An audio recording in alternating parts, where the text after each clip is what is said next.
Hello, everyone. Today's presentation is going to be talking about fluency intervention.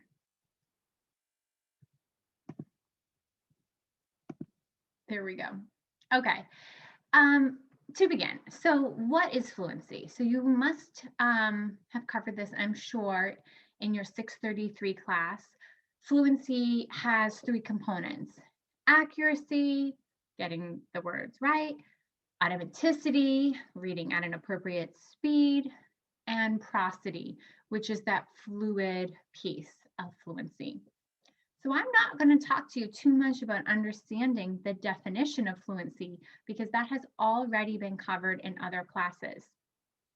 Now what we need to do in this class is be really sharp at listening to a child read and knowing which of those three things is the issue, and then knowing why.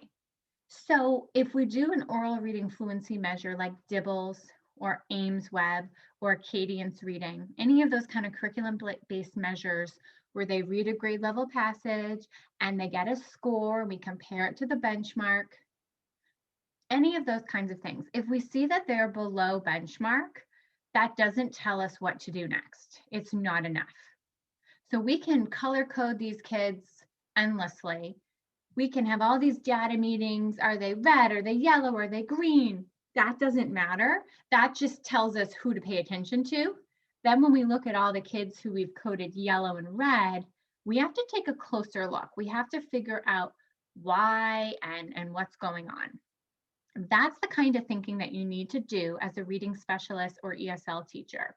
You need to be able to see the kids who have been flagged and we know there's an issue. Now you're the one who has to figure out what that issue is and what do we do about it. Classroom teachers, you play a role in this too. So if you decide to stay as a classroom teacher, you've got your list of 20 to 30 kids.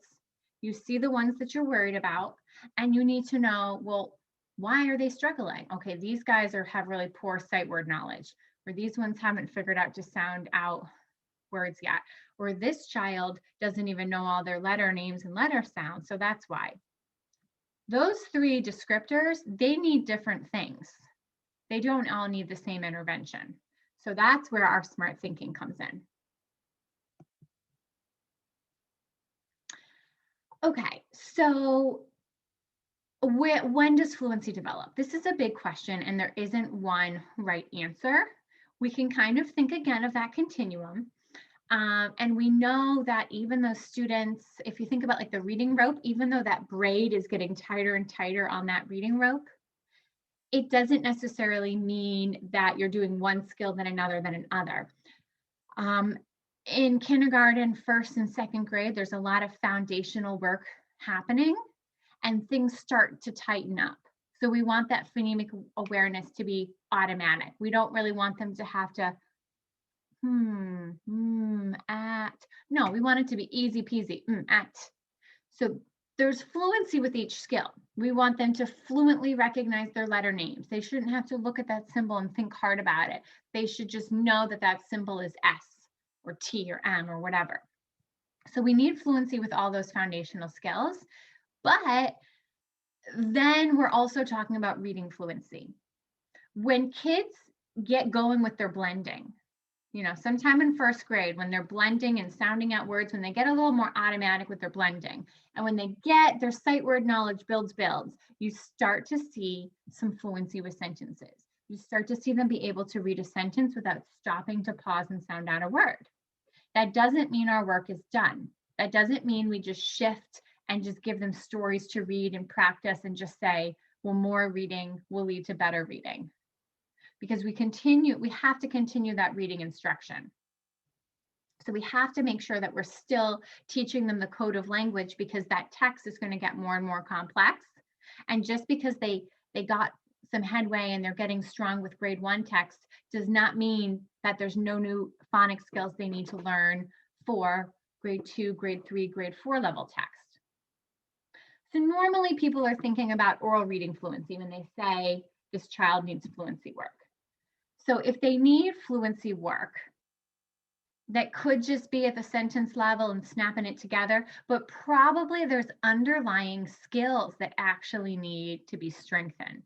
Something on that decoding and word attack continuum needs to be strengthened. That's why we do the quick phonics screener, and it helps us see what kinds of patterns they rapidly recognize and what kinds take effort or what kinds they don't know at all.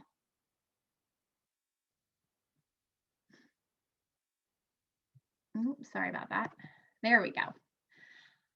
Okay, so when do we start pushing or asking children to be fluent readers? So most schools start measuring oral reading fluency in the middle of first grade. So you'll see in January, there's Dibbles, Acadians, Easy CBM, Ames Web, whatever. You start doing that measure and timing them in the middle of first grade.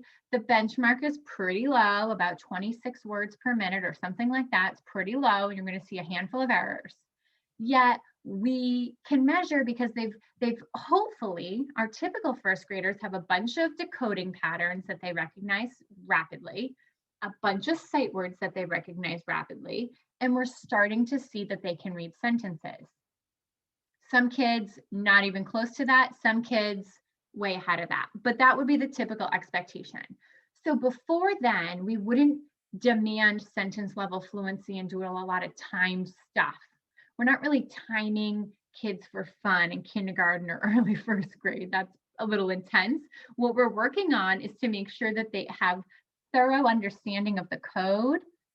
They have strong phonological and phonemic awareness skills, that they know that the code is built on these little symbols we call letters. We put them together and their sounds blend to make words. We want them to accept and appreciate that, the alphabetic principle. Once they get going with that and their patterns, they recognize them so rapidly, then we can start to give a little kick and push forward towards fluency. So I might have my first graders tap and sound out words and practice a sentence, then go back and read it smoothly. That's something that I think would be fair to ask of a child who's sounding out words, that little gentle push towards, now let's reread. So how do you know, if we're not talking about grade level kids, if we're talking about our struggling readers who are on their own continuum, not following at the typical pace, how do we know when they're ready for fluency intervention and for a push? Okay, so I think about a stovetop and that expression of like, put it on the back burner. So when something is done, when it's cooked, right, but it's not quite ready, you might put it on the back burner. You're going to keep it warm. We're good. Let's put that aside. And the things on the front burner, they're getting a lot of attention from you. You're stirring them, you're seasoning them, you're checking the temperature, all that. I don't cook, so I just assume this is what happens. But that's what it reminds me of when I think of my readers when they're in intervention. The things that are new or hard for them are on the front burner. I'm really giving them a lot of attention and feedback and support. And some of the older skills that they've gotten a little bit better with, I put on the back burner. So things on the front burner won't be drilled for speed because I still want them to work on accuracy and refining their skills. But the back burner things, I might ask them to read automatically, or can you sound that out in your head and then snap it together for me? So for example, if I'm teaching, if I've gotten up to blends and I'm teaching, we're still doing short vowels, but now we are doing blends, I would expect that CVC words with 3 sounds, I would expect those to be automatic. So when I'm doing my flashcard drill and I'm having them read nonsense and real words, I would want them to be able to do those automatically. And I might say, okay, you've been working on these for a while. I'm going to try to give you a little push so you can snap these together. Sound out this word in your head and then spit out the whole thing. Back. So I would want them to do the sounds in their head. Sat. Knowing that would be too hard to push them like that on our new concepts, our blends with 4 sounds, but on the old stuff, I can definitely push them. That's what that means.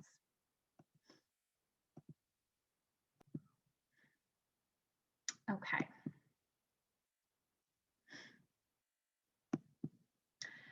Let's talk, okay. I'm really doing a lot of imagery here today, figurative language. So why won't fluency just happen naturally? So this is a common misconception of people who are teaching balanced literacy or using Fontes and Pinnell or Lucy Calkins for guidance as they plan their readers and writers workshops. Fluency does not happen naturally for everyone. There are a handful of students who just somehow through osmosis internalize the code after being read to. That is extremely rare. We might have 1 or 2 children per grade that just teach themselves to read when they're 3, 4, or 5. Okay, then we're going to have a handful of others who pick it up so easily and just soar. Pretty much everyone else, though, is going to require some systematic instruction. And then, of course, there's a handful of kids, depending on the size of the grade. Let's say there's 100 kids in the grade, there might be 15 to 20 kids who struggle with reading because of a neurological difficulty like dyslexia. If you're in an area where students have other disadvantages, like other things that can affect reading ability, such as poverty, then you're going to have even more struggling readers. So for those children, fluency does not just happen naturally. And those of us who are looking to be specialists, right, reading specialists and ESL specialists, the kids you work with are probably going to fall into these categories. Struggling readers need many more exposures to a letter or a word family pattern or a word, like a sight word, in order to sort of anchor it and have it there to rapidly recall it. And I'm not just talking about memory here. So we'll talk about the difference of having it memorized versus really owning it. When we're talking about letter names, that's memory, right? Because it's completely arbitrary. There's no code for figuring out that B says B or X says X. There's X is called X. There's no code for that. That's just straight up memory. Sight words like the and said, that's straight up memory. But when we're talking about patterns and looking at the word blush or track or plane, those words aren't memorized. That's something different we'll talk about in a minute. Okay, so imagine walking through a woods, full of like branches and brush and brambles and all that. It would be slow if we had to walk through it carefully. That's like when you have to sound out every itty bitty sound, that's slow. That's a grueling process. You're exhausted. But over time, if you walk on that same path over and over, it's going to be beat down and it's going to be easier to walk through because the branches will have been cleared away over time. That's what it's like to kind of commit these words to memory. So if we throw too much at a child at one time, they're wandering through the forest, they're never solidifying anything. But if we carefully dole out letters, patterns, words in a careful, systematic way, we're making it so that they can commit those to memory or that they can have those patterns mapped in their brains. So this is like an instructional technique, and not just an instructional technique, but it's like the way your whole reading system and plan would look. So when we're talking to kids about fluency, I feel like many kids I know would associate fluency with either just speed, or they might associate it with like some kind of roller coaster voice that sounds like this because they've been told to be expressive and it's been sort of dramatized in a way that seems kind of ridiculous. So it helps to break fluency into smaller parts. You could do it in the 3 parts that we talked about, speed and getting all the words right and sounding smooth. But you could break it up into even more parts, like pausing at punctuation, changing your voice when you see quotation marks and you see a character speaking. Whatever you're going to do, you can't expect kids to do it all at once right away. So break it down and maybe set 1, 2, 3, whatever's appropriate goals, so that when you're reading passages with them, you might do like a couple weeks of really paying attention to the punctuation we see and making our voice change based on that punctuation. When we see a period, we pause. We don't just fly right into the next sentence. If we see a question mark, our voice goes up. If we see an exclamation point, we might be excited or scared or loud. When we see quotation marks, we sound like we're speaking, things like that. So for example, this is something that I've made for kids, and I've made, laminated it or put it in a little clear page protector so that they always knew, like, this is what fluency is. It's all these things, but today, and then we mark off the ones that we're practicing that day. That's helped me zoom in and isolate the kinds of things I want kids to work on, because not every child needs the same push with fluency. Some kids, their speed is just fine, but they're making tons, they're like reading like a robot or blowing through punctuation. So even though they're automatic, you can tell that there's kind of a disconnect because they're just saying the words. There's not like this flow to them. And that might mean that meaning is being affected as well. Or we have some kids who are having trouble with pausing at punctuation, and they think reading fast and flying through it is the end goal and beating their speed. And we have to kind of pull them away from that idea.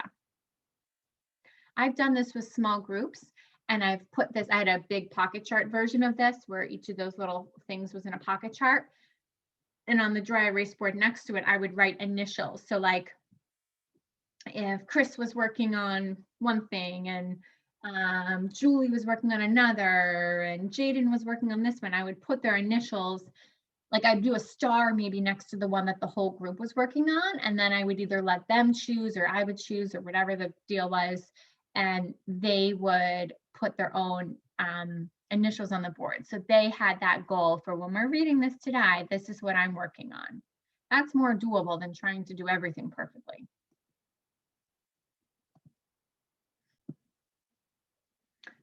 So some things to try to avoid. A lot of stuff on Teacher Pay Teachers, I'm going to be honest with you, that's labeled as fluency, is probably not going to be what you need. You can't buy fluency intervention, really. You can buy some materials that help you, carry out your intervention, but this is something that requires your smart brain, because you have to know in what ways to push your child or coach them to make it appropriate. If you're just buying a pack of readings or passages and you're just telling them, you give it to them on Monday and you have them repeat it once a night and then bring it back on Friday and then they get a star for their homework, that's not fluency practice. It's that, first of all, if it's one size fits all for your whole class, it's probably not appropriate for a bunch of people. It's too easy or too hard. And then for the people who, if it's too easy, that's just meaningless work, which is always discouraging. If it's too hard for them, then they're not getting any fluency support out of it. And it's just telling them, you can't do this, you're doing badly. And you're probably just stirring up drama at home, because then there's a fight about it with families, or they don't pass it in and then you're scolding them. And so repeated readings that have no feedback aren't really getting you anywhere. And the one size fits all piece often doesn't work either. If there's an overemphasis on speed or timing, that's going to send the wrong message to kids. So speed is something, but usually it's accuracy, work on accuracy and expression first, and then, we can kind of ramp up the speed there. Posting fluency scores publicly, yikes. I've seen before in people's classroom, they have they think it's a code and they give everybody a number or a symbol or something, and then they post and graph their fluency scores. And I'm not sure if the idea is like peer pressure will make you be a better reader. If you'll see everybody else's scores and you'll want your scores to go up, so you'll work harder. I think if we do things like that, we're assuming that kids who have poor fluency are just not trying hard, which of course is not the reason.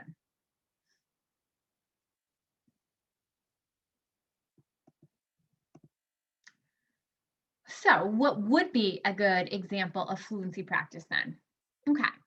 Um, Anything that you're working on and you push them towards being speedy, whether it's timed or not, is fluency practice. So we could be talking about letter naming, or we could be talking about tapping and blending words. Any sub skill, any foundation skill, and we're kind of ramping it up and giving them a nudge to be quicker, we're getting them towards fluency. Anytime you're reviewing something over and over and it seems like you're over teaching it, that's fluency practice. If it's isolated to like a certain skill or group of skills, you're zooming in on something and you're helping them to focus on just those patterns. Those are those repeated exposures that they need. Struggling students or typically developing new readers need all those exposures to build automaticity with the patterns. So if you have taught your short vowels and now you're moving on to the next thing like blends or digraphs, as a fluency activity would to be to practice reading sentences with just short vowels and being automatic with them. Time them or don't time them, but just give them an opportunity to see those patterns and review them over and over. Why do you think it's recommended that kids practice reading and rereading the same books, right? So that they can learn those patterns. Some children find it fun to be timed and to graph their scores. This works well in private tutoring, where it's a safe and like the child doesn't feel threatened because you're not posting their scores publicly. Maybe in a small group, if the vibe with the kids is right, everybody can have their own graph and they're not competing against each other. But like this child in the picture is, maybe there's different dates or different times, first, second, third try on the same day, and they're trying to beat their own score. And they might be looking for their errors to go down and maybe their speed to go up. I usually tell my students, the thing I care about them most is you reading the words just the right way, just the way they were written on the page. Once we get that going, we'll try to push your score up a couple words. I always say that. I always say a couple words. I don't tell them benchmark is 96 words per minute. Beat that. No. If they're at 68 words per minute, then I'll say, let's see if we can hit 70. But don't make more errors. Don't go so fast that you're going to make errors. Try to go calm and slow to get all the words just right. And you'll be surprised. Sometimes reading calm and slow, because it's going smoother, you end up going faster. You don't think you're going to go faster, but you do. So that kind of coaching is more important than buying some fancy fluency packet to go on Teacher Pay Teachers. That won't solve your problems. You knowing where to nudge children and how to push them will.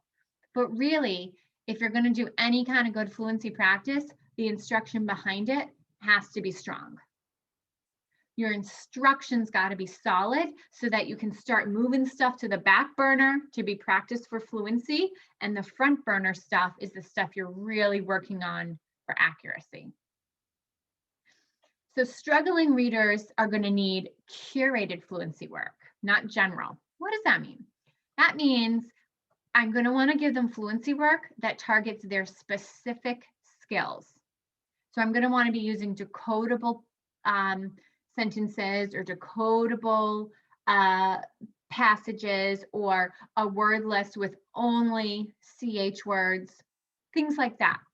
You're going to want to have it so specific to the things that you're pushing them to do.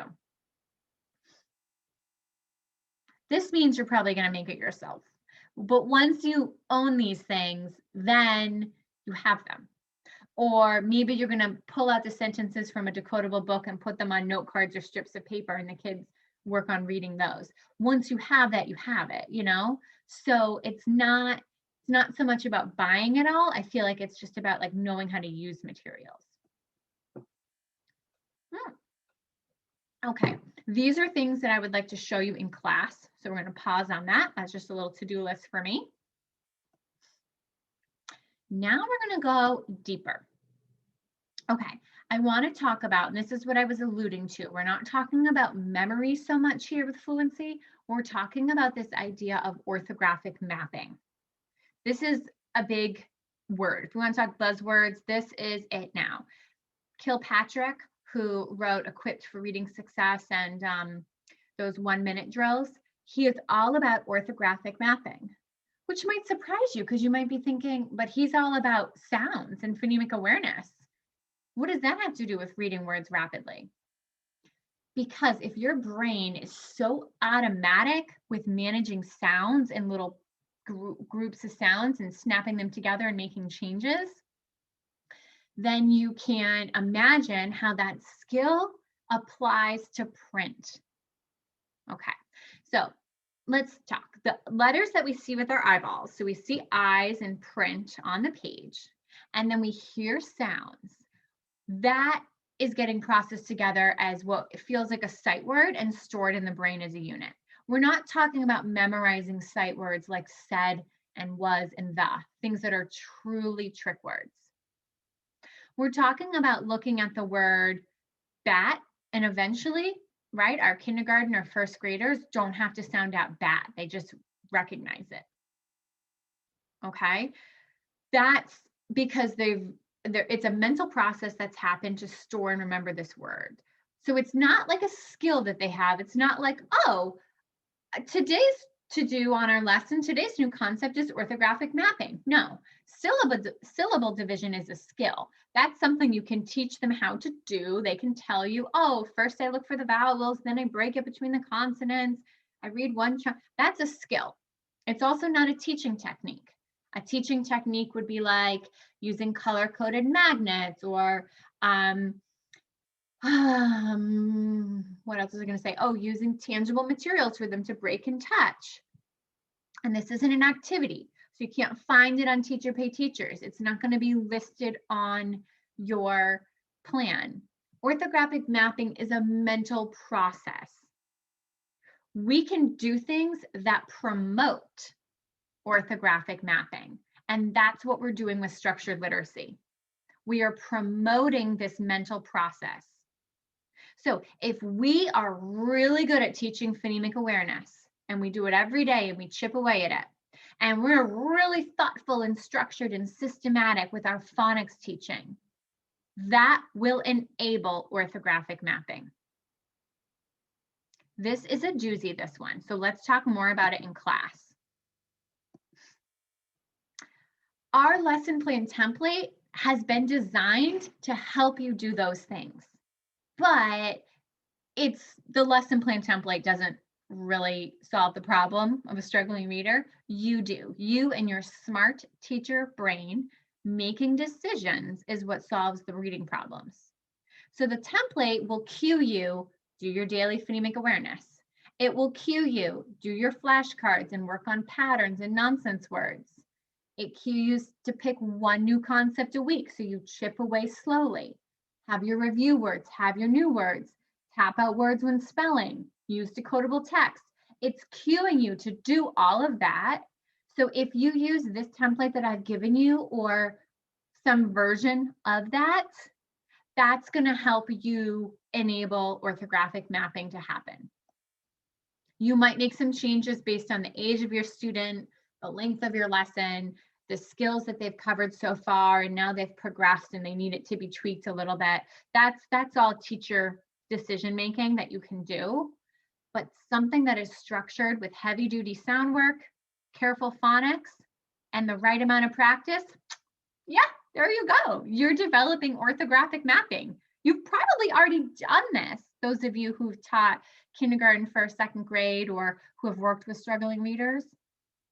Your successful intervention has probably included these elements, and now you know the word for it. So our struggling readers need us to pay attention to where they are because we're in charge of the pacing and the timing. And when we give them a push towards speed, because we're expecting them to kind of recognize that rapidly, and when to do something really careful and analytical, like sounding out.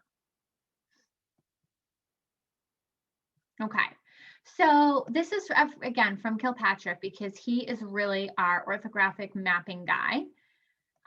his phases of word reading development. I'm going to give you a moment here just to look at the screen and see how there's the phonological skill and the word reading skill and how it develops through those early grades.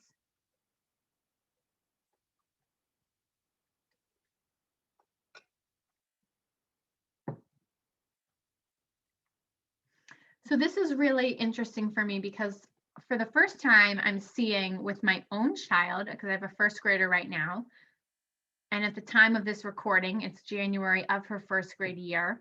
So we're kind of at that time when it's sort of like the reckoning. You're seeing like fluency is kicking in, like orthographic mapping is kicking in. She has solid phonemic awareness skills.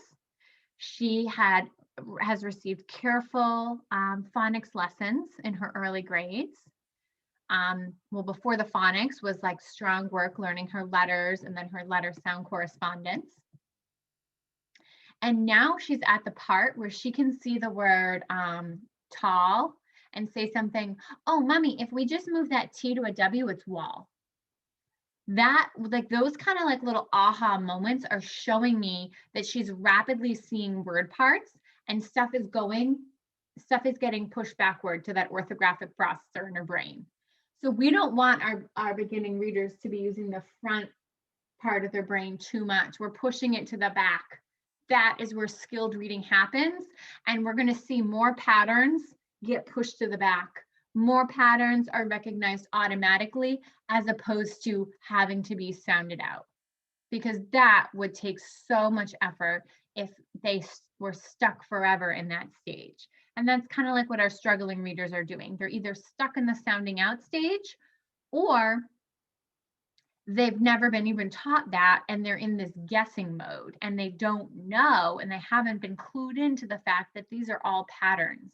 Complex patterns, yes, but patterns. And that's what we're looking for. So our struggling students are not necessarily on that continuum that we saw on the previous slide. And that's because there's something getting in the way. Now think about it. Think about our definition of dyslexia. We know children with dyslexia typically have a weakness in phonological and phonemic awareness. And that's one of the prerequisites for that process of orthographic mapping. So if they have weak phonemic awareness, if they're taking longer to learn their letter names and their letter sounds, then we know we're not getting them to that orthographic mapping stage. So if you just keep giving them passages and say, work on your fluency, I want you to read this to mom and dad every night, you're actually just crossing your fingers and hoping that they'll memorize. And some kids are savvy and they do. They learn to memorize or they learn to guess, and they have some visual skills that help them guess and memorize, but that only works for so long. They're going to hit a wall with how many words they can memorize.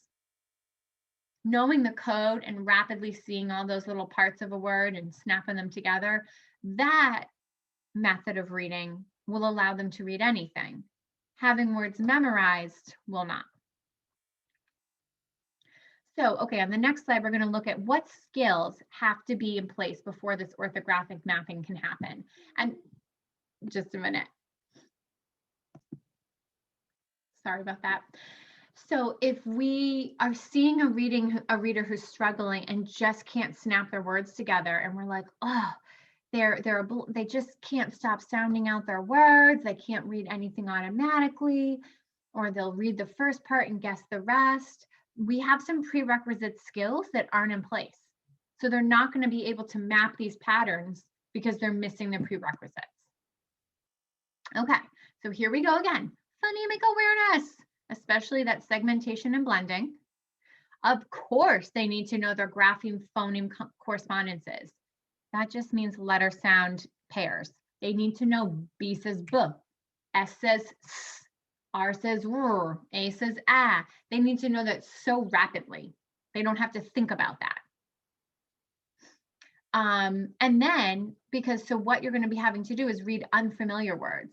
So if you see a word you've never seen before, trail, You need to be able to know, the TR, oh, I recognize that blend, that's true. And AIL, ale. Yeah, of course. That's just like I've seen male and sale, and those words.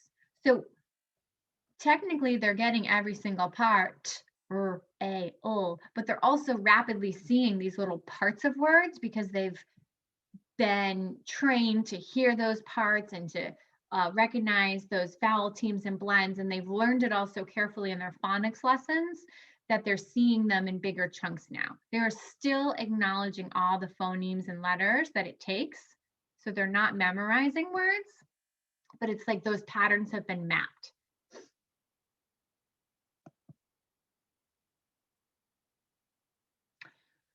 So how do we do this? Well, this is, again, the template is pushing you in this direction, and you've already started your tutoring project by now, by the time you're watching this. So you might have gotten started and now you're thinking like, oh, well, I wasn't exactly doing it that way, but maybe I can make a change here. Now, after hearing this, that phonemic awareness, step 1, you could purchase something like Hegarty or Kilpatrick to help you with your daily drills. Or you could do something with Alconin boards and chips and write your own drills, which is also very effective. And I did for, probably 10 years of my private practice. I did it that way. Now, Hegarty and Kilpatrick don't solve all my problems because they're pre-made. So sometimes I find myself going off script and addressing a phonemic awareness issue that I notice the child's struggling with, even though it's not being targeted in their Hegarty or Kilpatrick lesson. And that's just responsive teaching, right? I see that they need it and I give it to them. So your sound symbol correspondences, if you're doing your flashcard drill and you're quizzing them at the beginning of each lesson, they should be going B, bat, B, G, game, go, T, top, T, A, apple, A, V, van, V. That's why that's part of the daily drill, should be in a kindergarten, first grade classroom. Once you get up into second and third grade, you're not quizzing all the consonants. You're doing things like AI, baked A, EE, jeep E, EIGH, 8A, IGH, light I. You're quizzing vowel teams and more complex vowel teams. Reading unfamiliar words. You want them to rapidly be able to map out these little chunks, because when you're reading a multi-syllable word, if you think about it, some of those syllables are really just nonsense words. Like, I'm trying to think of one right now, like confident, confident. Well, dent is a real word. I mean, confident has nothing to do with the word dent, but you're wanting them to see those chunks and to be able to rapidly, yes, they can apply syllable division rules. And that would be like when the skill is first taught, they'd be dividing it into sounds or dividing it into syllables. But then eventually you just want them rapidly reading that. That's why we have a 3 to 5 minute drill at the start of every lesson where they're rapidly reading real and nonsense words with those specific patterns. And you're helping them map those words. Okay, again, we can do this when we're in class, live together. Okay, so you'll notice that this fluency presentation did not show you how all these great resources, print out this passage, give it them for this so they can practice it 5 days a week. It wasn't all about these drills and games. I will show you some of that, but the most important thing I want you to know as a specialist is I want you to know how to slowly shift from the skills that they're practicing, how to push those into the back burner, and now just like work on them speed wise and not so much about the accuracy level. You're pushing them that way. Also, if you want them to rapidly recognize patterns in words, you're going to need to think about that process called orthographic mapping. It's a mental process that happens in their brain. You do not teach it in one day. It's the way your lessons are designed and the way you support kids will enable orthographic mapping to occur. And that's when you'll start to see fluency start to happen. Okay, we'll talk more about this in class.